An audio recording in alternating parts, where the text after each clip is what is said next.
So you know those I think we're live. Sorry. No, that's all right. Okay. We're live. There we go. Hello. Welcome to the very first digital book launch at Burley Books. Not at Burley Books. Partially in my front room and partially in Deb Olin Unferth's study on the other side of the Atlantic. So we're here today to talk about Deb's new book, Barn 8, which comes out in the UK this week. We should get some kind of animated, I don't know, sparkles coming off the top there. We'll work on that for the next one. Which is a brilliant book, and we're going to be discussing in detail in just a little bit. And we're going to kick off with a reading from Deb. And from there, I'll ask a few questions and we'll have a chat. And then after that, we'll open it up to anyone who might be listening for any questions that you have. And just because I'm a bookseller and I've got to say this at every possible point, if you do want to order Deb's book, please do just send us an email at shop@burleybooks.com and we'll be able to post it out to you. Great. I'm just going to hand over to you, Deb, if that's okay. Okay. For the reading. Great. It's so great to be here. Thanks, Sam. And okay, so I'm going to read just one page. And this is a part where in the book, in different points, I move really far into the future. And so in this one page, I've moved far into the future and I'm talking about how electric fans are going to signal the end of civilization. In fact, the fans will be one of the last things to go. In the coming decades, Earth will continue to heat irregularly at first in patches. There'll be energy shortages, then crises. Families will spend more on energy than on rent. In the late days, air conditioners will become illegal anyway and too expensive to run. Only the richest 10% will be able to sit and have quiet conversations in cool air, not that they will do much talking, their faces inches from their screens as they fight with people all over the world. Box fans, tornado fans, tower fans, ceiling fans, all species of fans will evolve and fill homes. A firm of architects will design an apartment complex with industrial fans making up the northern walls. Doors will roll over them like a garage. Fan wall apartment complexes will multiply. Around them, the landscape will swirl with storms and waves. The Americas will turn into mostly desert and the islands will sink into the Dead Sea. In the final decades, that sound, a low, pulsing, powerful hum, will take over, rise off the earth, muffle what's left. Then one day, all the fans will fall silent. Well, brilliant. Thanks so much for that really disturbing reading to get us started off. It's one of my favourite passages. It's one of the ones I turned the corner down on that passage, and so I'm glad that you read it because it goes to, well, before we start, actually, we should probably explain a little bit to people that haven't read the book, which is probably most people who are listening now, what the book's about. Did you want to give a quick summary just so that people have some context? Yeah, sure. So it is about these two inspectors or auditors who go rogue. They're auditors for the U.S. egg industry. They go rogue and they decide to steal 1 million chickens. And then they have to assemble a team of people to help them do this. And so it's like a heist. It's like a heist novel. The first great chicken heist novel. That's how I've been describing it to everyone. Yes.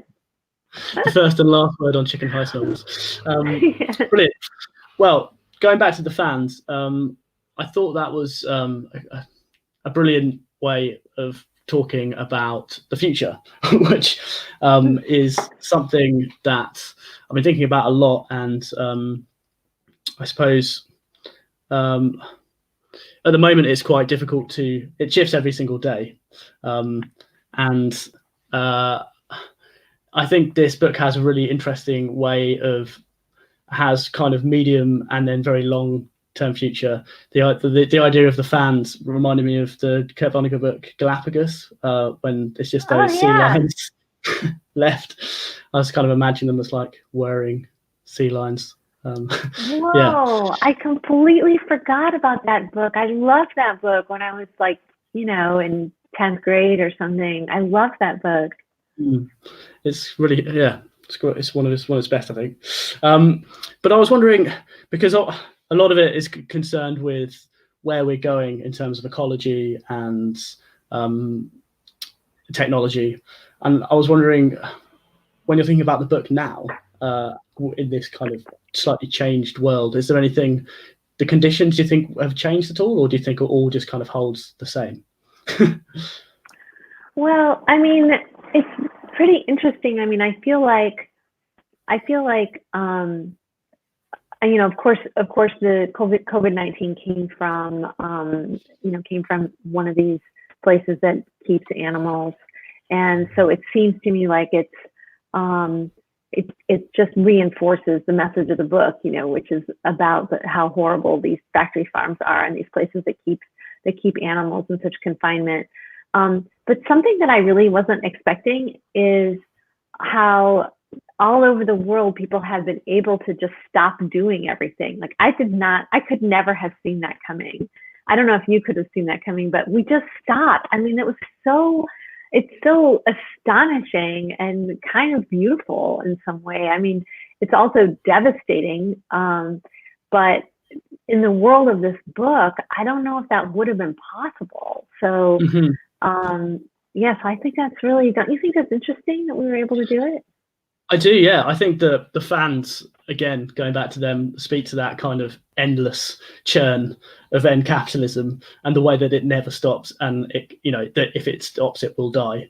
And the past few weeks have just shown that that's not necessarily the case. I think, I don't know what it's like in Austin, but in London, everyone who was homeless is now suddenly homed. And they've been claiming that that's not possible, and then they did it in the space of 10 days. And I think that I found that very heartening. And I think but I did find there was a lot. I didn't find that your book was entirely negative either, because I think that it thinks a lot about choices, and the extent to which our choices can enact change in our own lives, but then also kind of in the lives of the people around us, and in the lives of the people that are to come. And I thought that the way that the people were able to kind of enact change in their own personal lives kind of stood against the wider ecological damage that was occurring within these barns. Had you lost us? No, I'm back. You're back now. But I did have something to say about that. I think you're really right. I think that for people who are vegan, like I'm vegan, it's not like people who are vegan think that we're going to talk everyone into being vegan. That's not going to happen. I mean, my mother is never going to not eat chicken.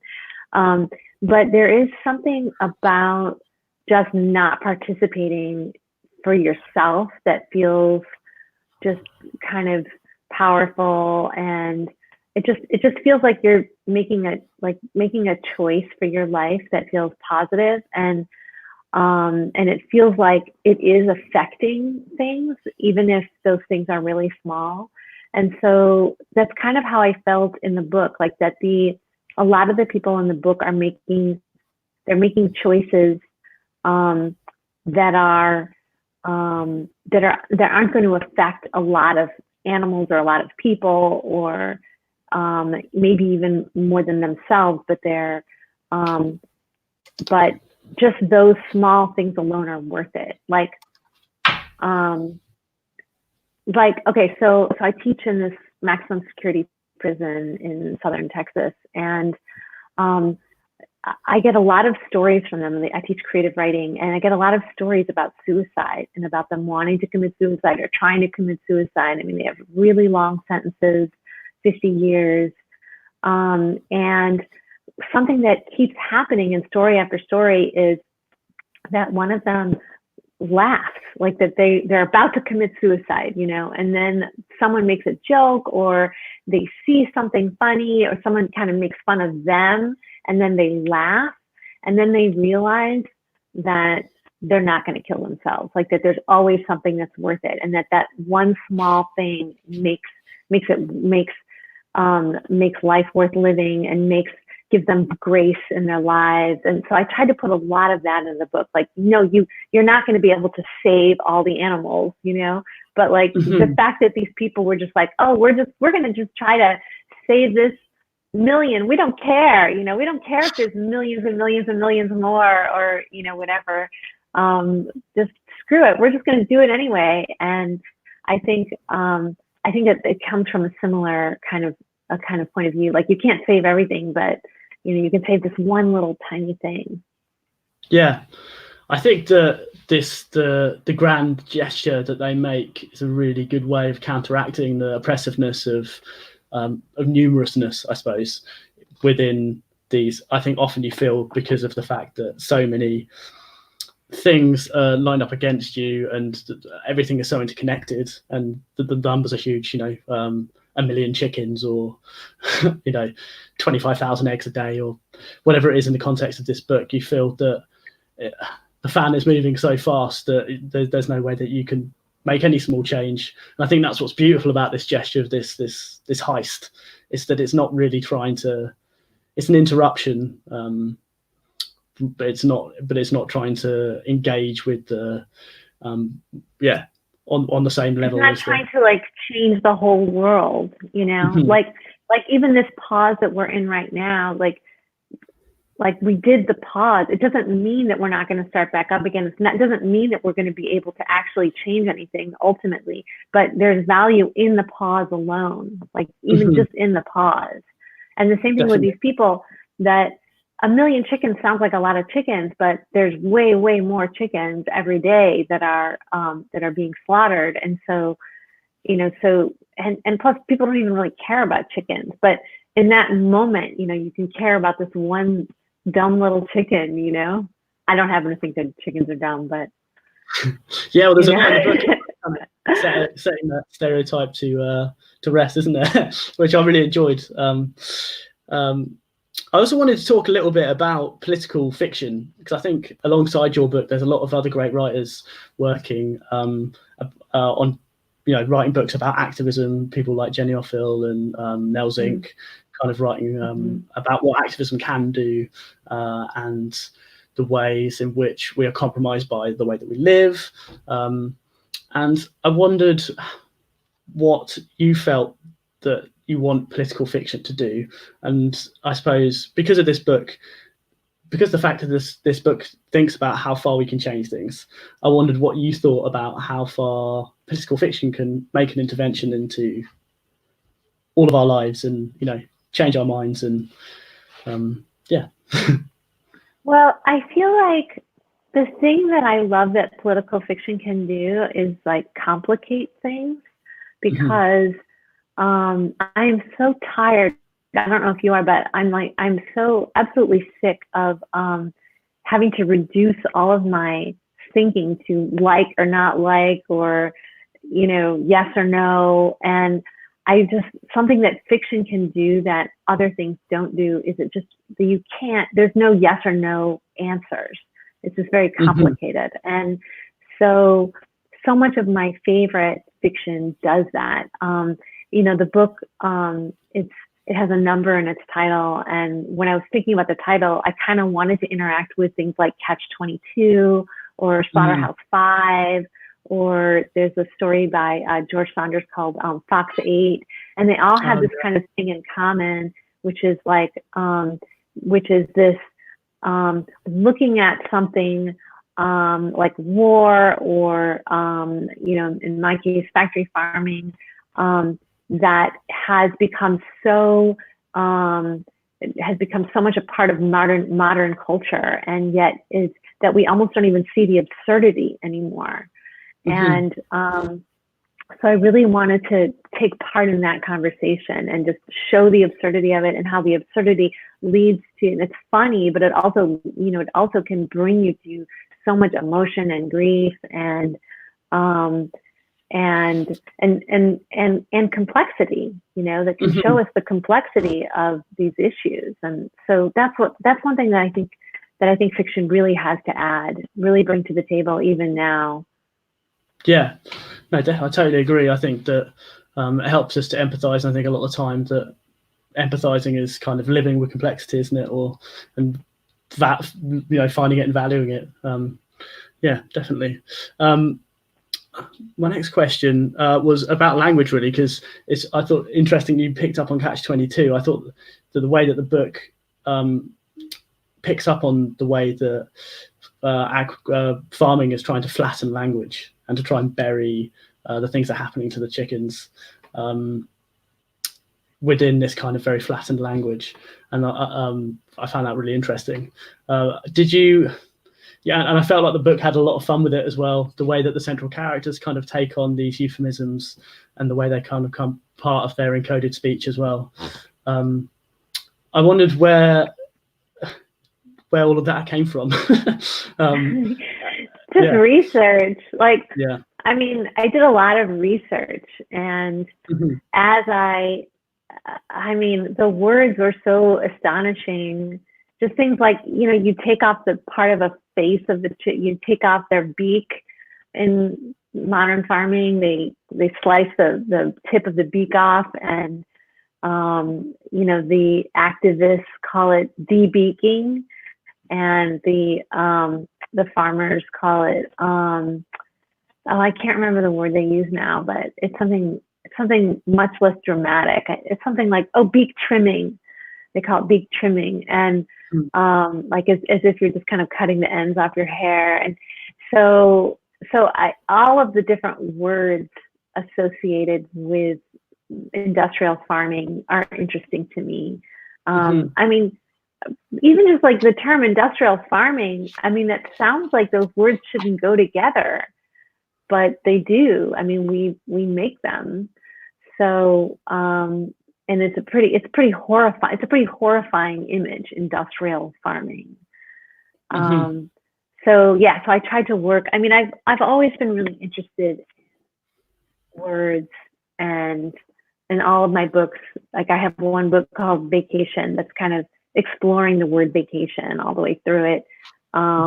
Like, you know, to vacate, or, you know, to go somewhere and have fun, but that's kind of a weird thing to do, really. And then I have a book, Revolution, that starts thinking about the word revolution. And here I wanted to really think about the word barn, you know, like how has the word barn changed, and what is it now?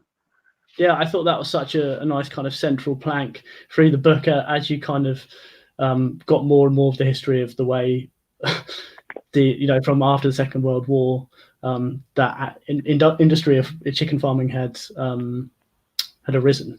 And the kind of slow refinements, I suppose refinement is in itself a euphemism. The way that they've kind of, the barns have got slightly bigger and bigger and bigger, and then more chickens and more chickens.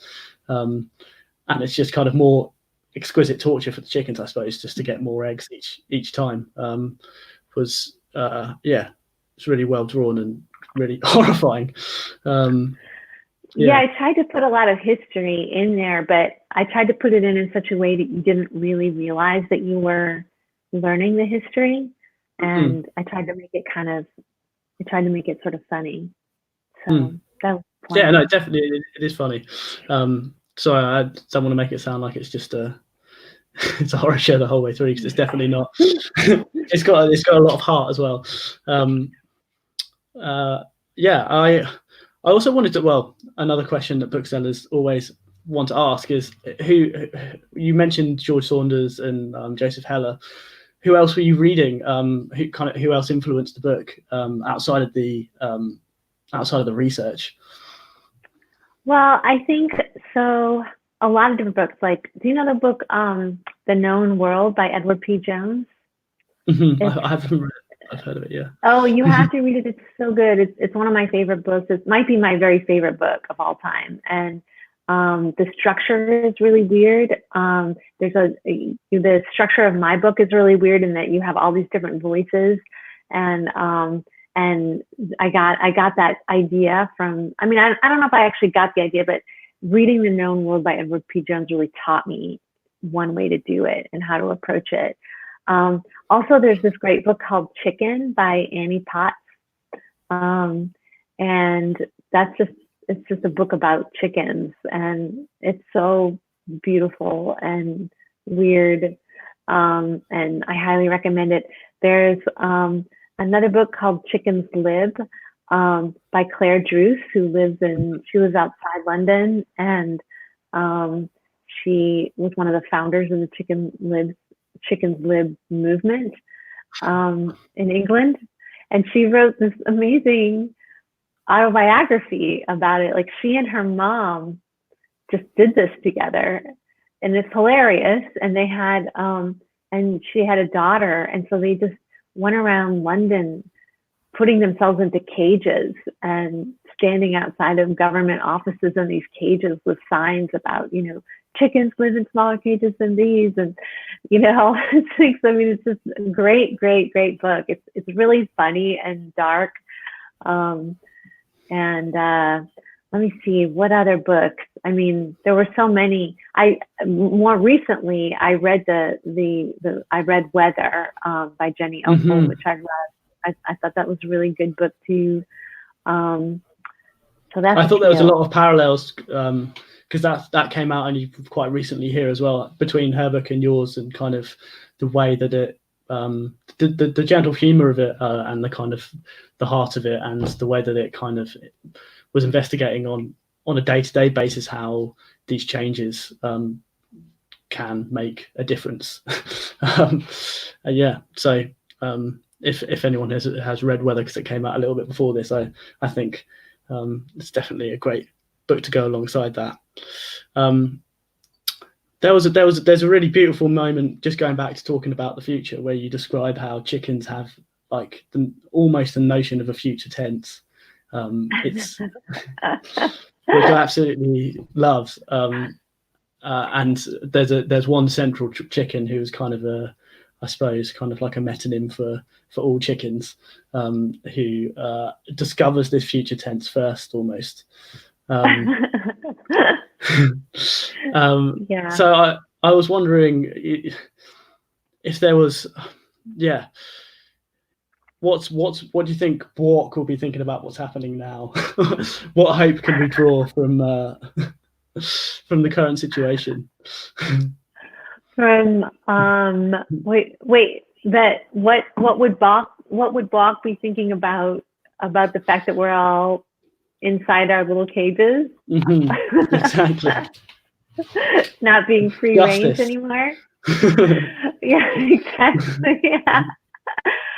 I mean, I don't really have a lot. I mean, so I think a lot about where we're going to be in 100 years, where chickens are going to be in 100 years, and where I'm really interested in.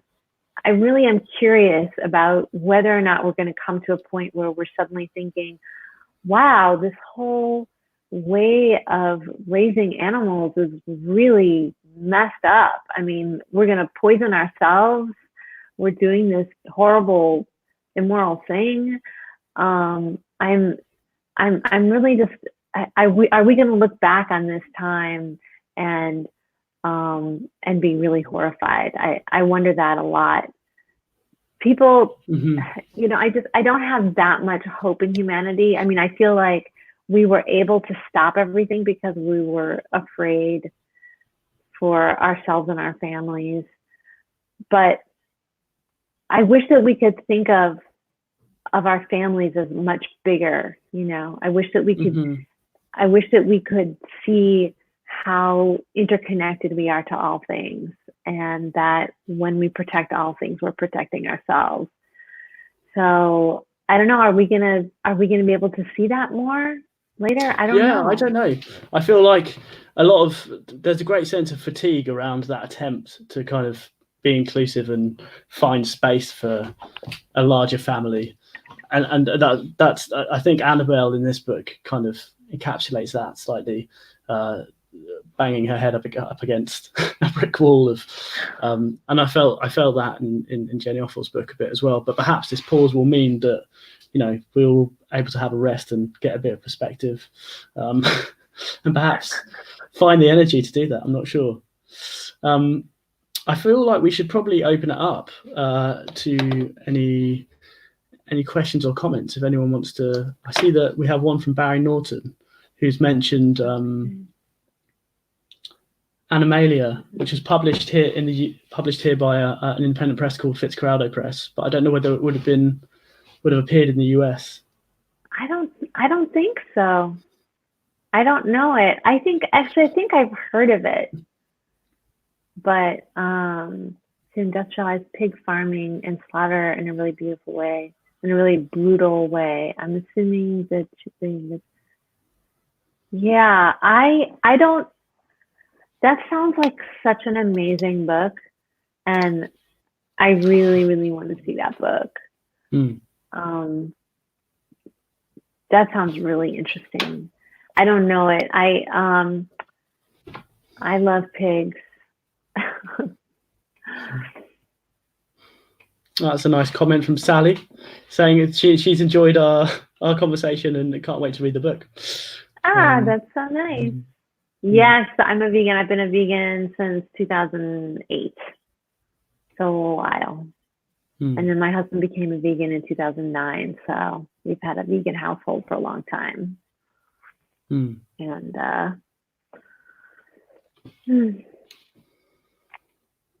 well, I guess if we can't think, if there's no further questions, maybe we'll.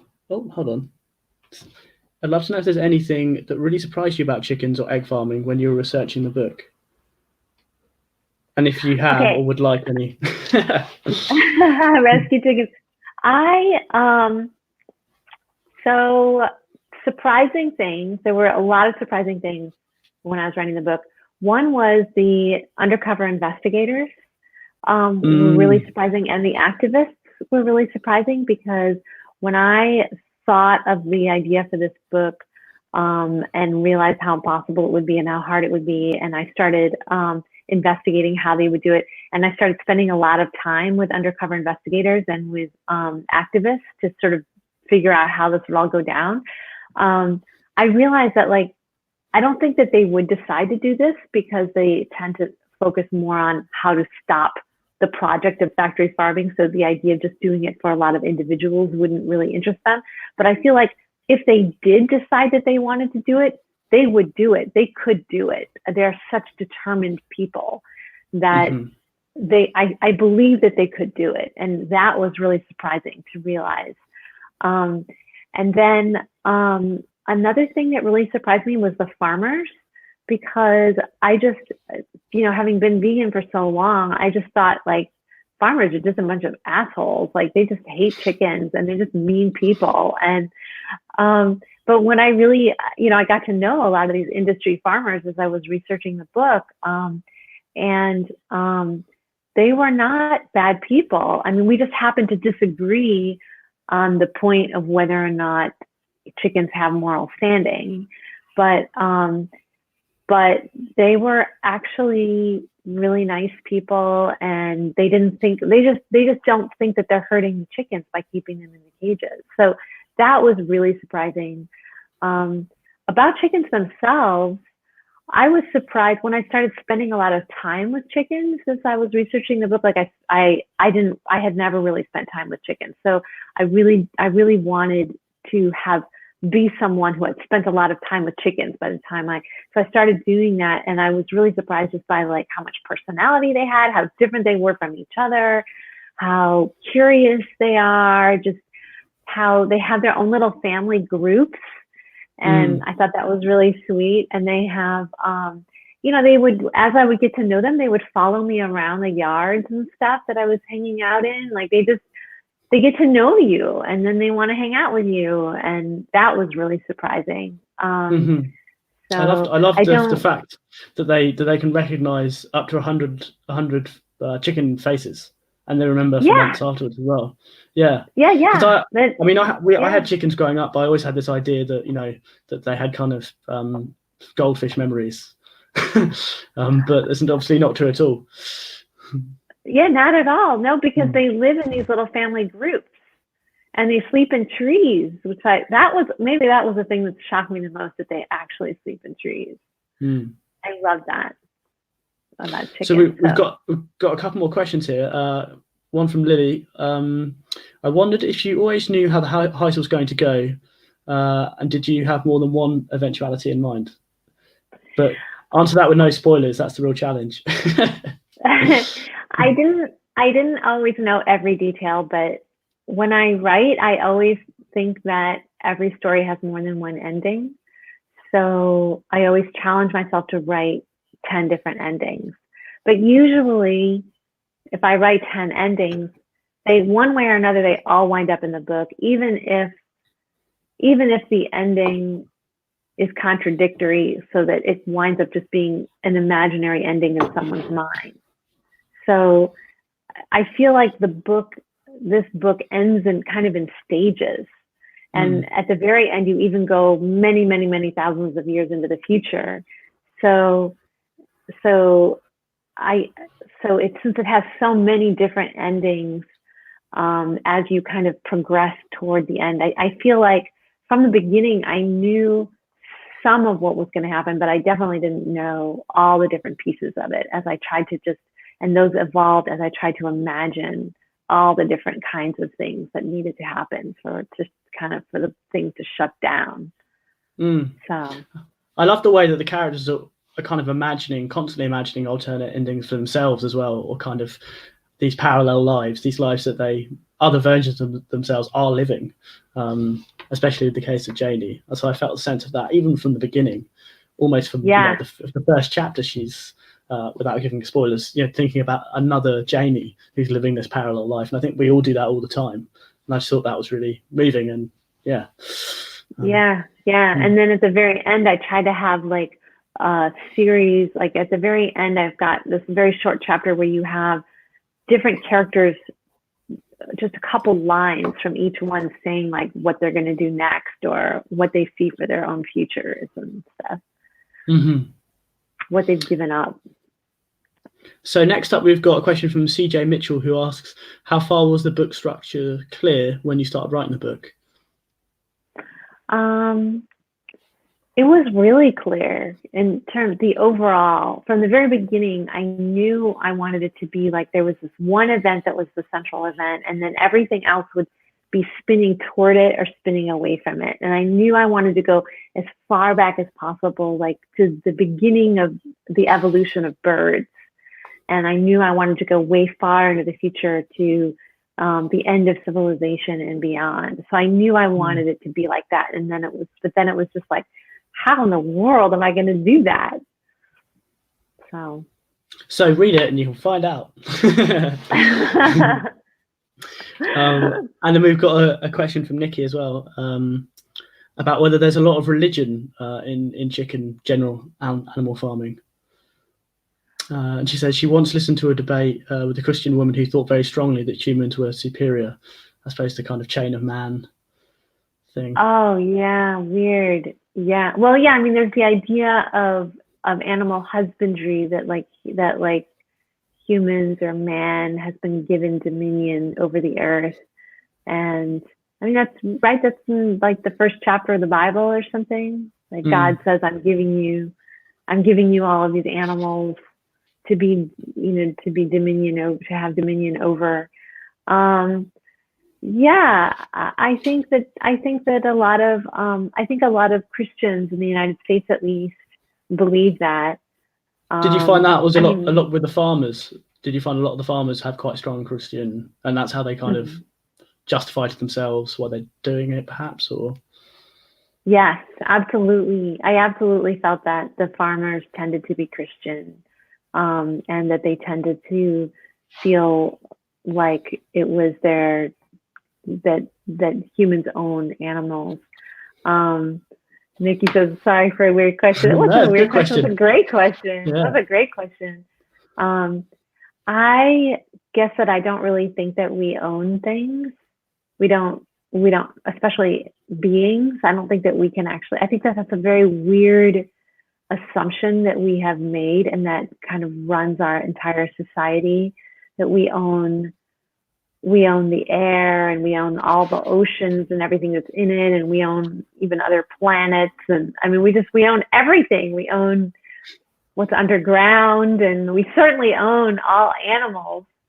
And I think that is a very strange assumption that has made the basis of our society.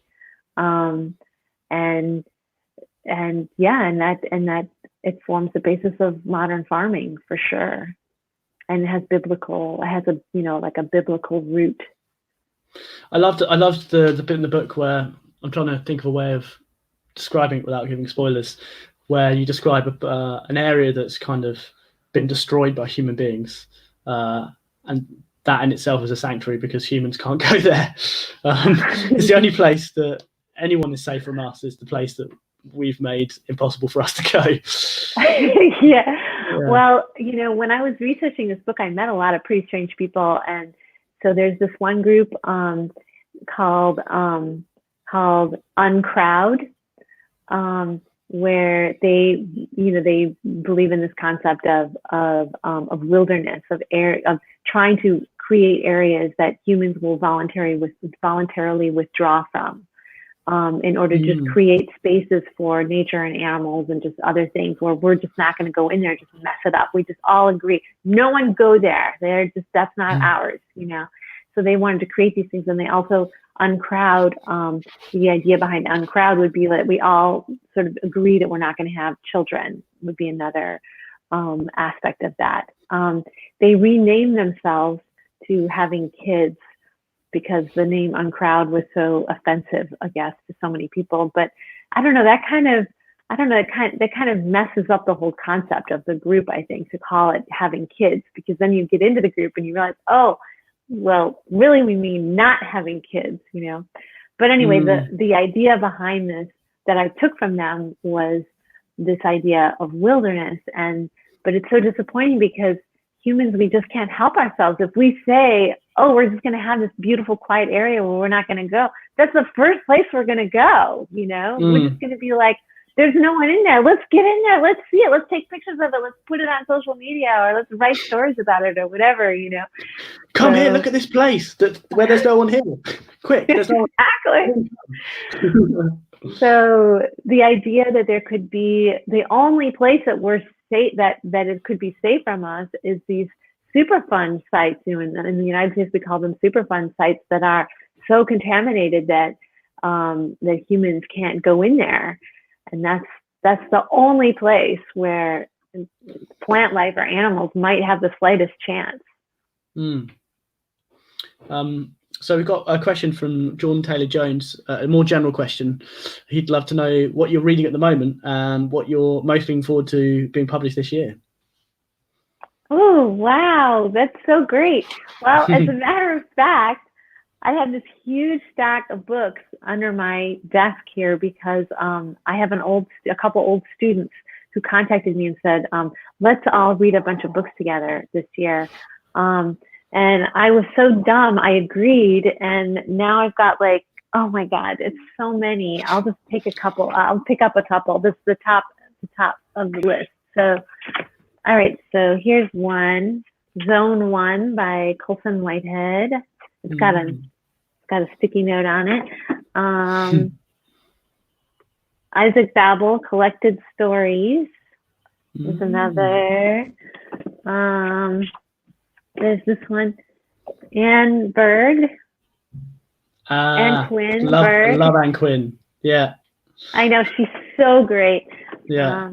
This one, Natalie Diaz, When My Brother Was an Aztec. Her second book just came out, also from Grey Wolf. Let's see here. Oh, this one looks really, really good. I don't know if you know this one, Battles in the Desert and Other Stories by Jose Emilio Pacheco. Oh, here's one that looks really good, Annihilation by Jeff Vandermeer. Yeah, brilliant. Love that book. I haven't read that one yet. This one, you know this one? This No, is I haven't Crazy come across that. Brave by Joe Harjo.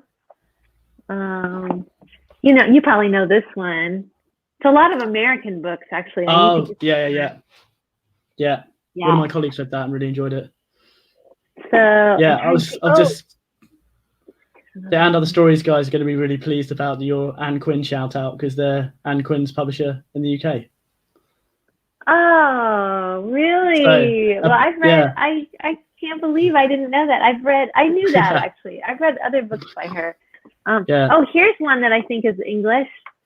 Is this guy English? Oh no, wait. I think he's French. This is French. The guy who wrote he wrote the Little Prince. Yeah. I love that book. Oh, here's one more. I'll just do two more. Can you believe I agreed to read all these books with these old students of mine, these kids? You're doing it's like 15 book clubs all at once. It's like, I know, it's crazy. It's crazy. This one is, and I got an English. I have two more. This one is like a Buddhist book, Words of My Perfect Teacher, and then this one. You guys know this guy, Jeff Dyer. Oh yeah, Love Jeff Dyer in the house. So I've read plenty of stuff by Jeff, but I haven't. This is a big fat. Look at that! Whoa! All the Jeff you could possibly need. Exactly. So, but he's ours now. He's in California. Traitor. So, I know. He's stuck there now as well. He's gonna be with you forever. It's yeah, it's true. Doors are closed. Well, I think that's probably a good note to wrap it up on. And I just want to say thanks so much for joining us for this grand experiment, our first digital book launch. And I just want to say to whoever's watching that you don't have to buy my book, but you should buy some book from these people because we really need to take care of our bookstores. We do not want to wake up from this nightmare and find a broken world. We want to find our bookstores healthy and happy and ready to open their doors and welcome us. So get something. Well, thank you, Deb. And I'm going to take the mic and say you have to buy Deb's book because it's great. And it's very funny. I feel like at the beginning of the conversation I was making it sound just kind of unrelentingly horrific, but it's not at all. It's full of warmth and yeah. So I really enjoyed it. It's been a great read. So if you do want to order a copy, just get in touch on shop@burleyfisherbooks.com, or you can find us on Twitter or on Instagram. And if you want any of Anne Quinn's books, they're also available through and Other Stories, so we can package them all together. Save the postman come to your door twice. Well, enjoy the rest of your day, Deb. Thank you. Thanks, everybody. Bye. Bye. Do I just close it now? Yeah, I think so. Just press